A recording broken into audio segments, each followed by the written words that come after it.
Hello, I'm John Garvin, the writer and director, and I'm here with... Sam Whitwer. I play Deacon St. John in DaysGone. Yeah, and we're here to talk about the alternate path demo. So we did 2 demos for E3 this year.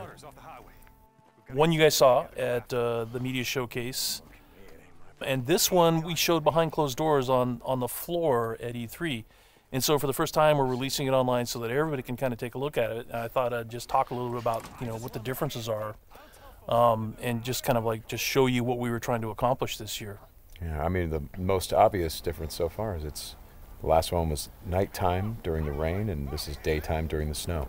Yeah, and and it's not just cosmetic. And I think that's one of the things we really wanted to emphasize, because this time we're showing sort of a day in the life of Deacon.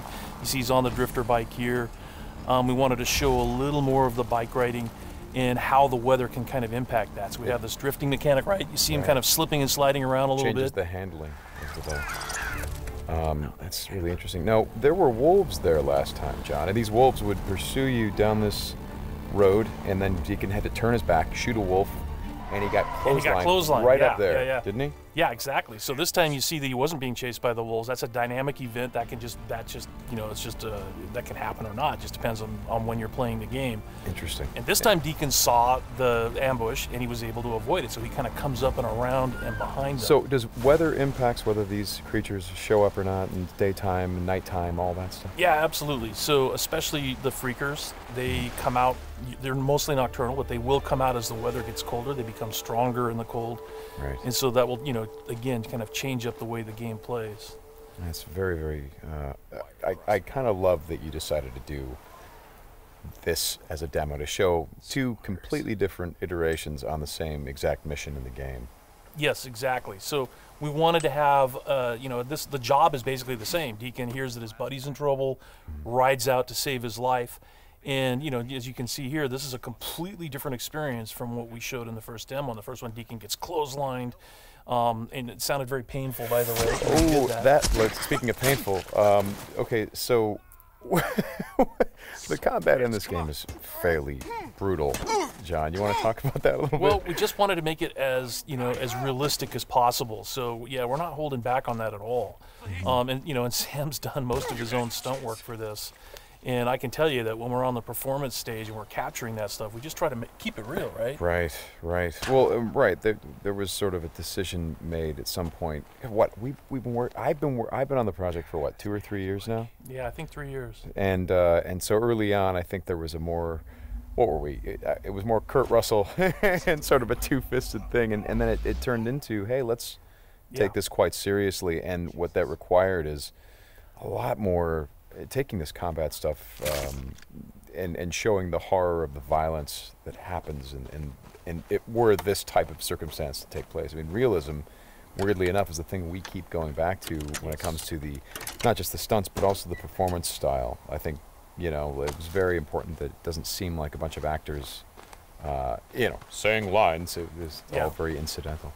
And we wanted the world to sort of reflect that as well. So you saw there that, Deacon broke into that emergency vehicle and found some supplies. So this is what we're calling our survival vision. So you saw that earlier when he was looking at Manny's bike on the ground. And it's just kind of a way of seeing tracks in the world and sort of imagining what might have happened. And here I just wanted to point out that you're seeing in this part of the demo that there are freakers there. There weren't there before because it wasn't snowing. It was, and it was getting lighter out. It wasn't getting darker like it is.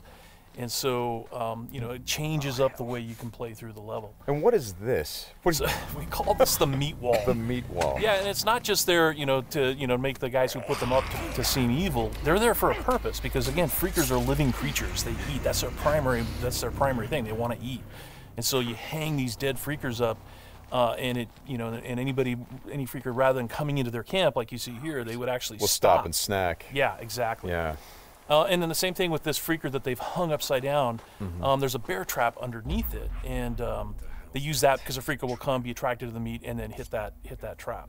Interesting. Another thing you just saw, by the way, is that tin can. The tin can trap that he that's an alarm that the marauders will put up. And this is, again, some of the things that marauder camps just do. And you find these marauder camps throughout the world. You'll find traps like that, and then if you're careful and you're paying attention, you can avoid them. Because in the first demo, Deacon didn't avoid it, and he set off that alarm. Right. Now this is the same tactic that he used last time. Throws the rock to get someone to to lure him over and have him step in the bear trap. But this one plays out a little bit differently than last time. One of the things that struck me, and we've talked about this obviously as we've shot, but there's an effort of the other Marauders to get this guy to shut up, and he won't. Yeah, and so in the first demo, Deacon's heading on down the trail, and you can hear that happening behind him. Right. And this time we're showing what happened. So, he's watching everybody react to this poor guy trapped in the in that bear trap, and she just is like, shut up, shut up, shut up, and then just loses it and shoots the guy. Right.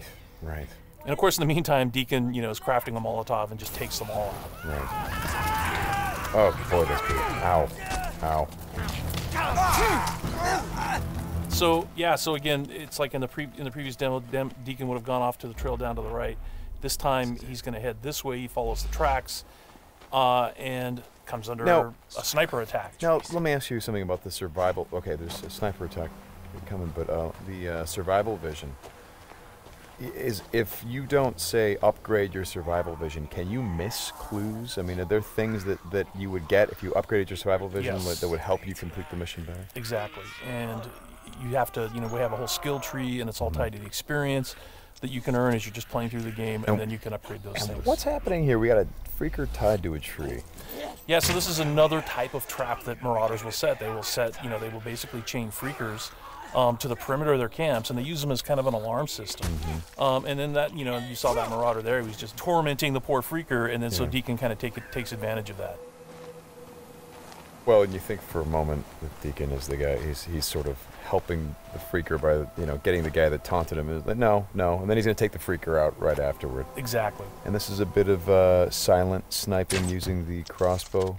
Yeah, so this whole sequence at the end plays out very differently. In the first demo, you saw Deacon use a swarm. He weaponized a swarm, lured them into the camp, and then they kind of did the work for him. There's no swarm in this run-through. Right. So the player really has to go in and use what we're calling our strategic sandbox combat, and that's just, stealth mechanics and setting and using traps, whole arsenal of weapons. You see there's a variety of weapons that Deacon's going to use through this, including the crossbow. He crafts his own bolts.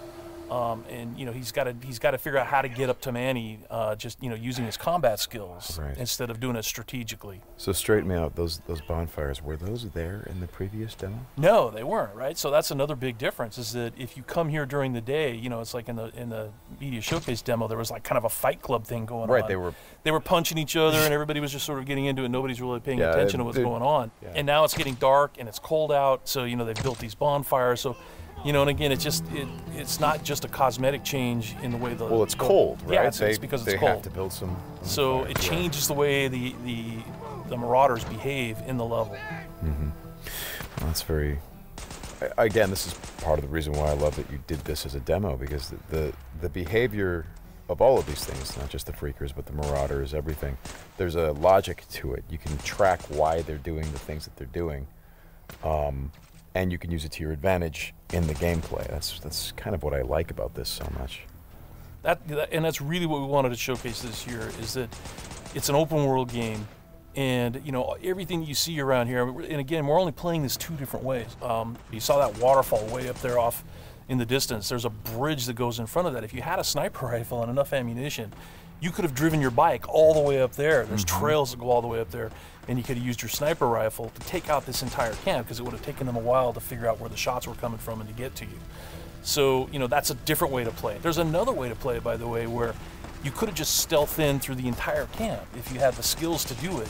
And you could have just taken everybody out silently, or almost everybody, and then you could have gotten up to where Manny's being held using a different route, and just stealth killed that guy. There's no reason that you have to come in and run and gun it like Deacon is doing here. Hey, how scarce is ammunition? Because I see him switching from a bunch of weapons, and when we saw this demo, when I came in and saw it at E3, one of the things that I really enjoyed was I was sitting next to you, and the driver was playing the game, and at some point I saw you shift in your chair and you leaned forward, and I heard you say, "Oh man, uh-oh." And I'm like, whoa, what's going on? He's like, he's going to get killed. I'm like, whoa, oh. And I leaned forward. I was like, oh, I guess there's some real danger. And one of the things was that he was running out of ammunition. And he was trying to go pick up ammo from the dead he was looking for Marauders. Ammo, But he was under fire. So when we were at E3, we had a whole team with us, and everybody played it slightly differently. So it just shows you that it's not scripted at all. Yeah. And then this Rager Bear. Oh, yeah, boy. the infected bear. The infected bear. That's, yeah, that's not what you want to see. Well, we thought that would be a good way to end the demo, is to show that it's just one, for Deacon's life. It's just one darn thing after another. Yeah. Right? You're going to save your buddy. You get clotheslined. You get attacked by wolves, or you think you're finally done. You rescued you've gone through all this stuff, and then suddenly, Rager Bear. Right. Well, as you've said to me, it's not just about exploring an open world, as it is the open world coming after you, the open world seeking you out, trying to... Yeah, exactly. That's our tagline. In Days Gone, you don't have to go seeking out trouble. The world comes for you. Trouble's looking for you. All right, Sam, thanks a lot. Thanks, John. It's been fun. And I hope you guys enjoy the demo, and we'll talk more about it soon.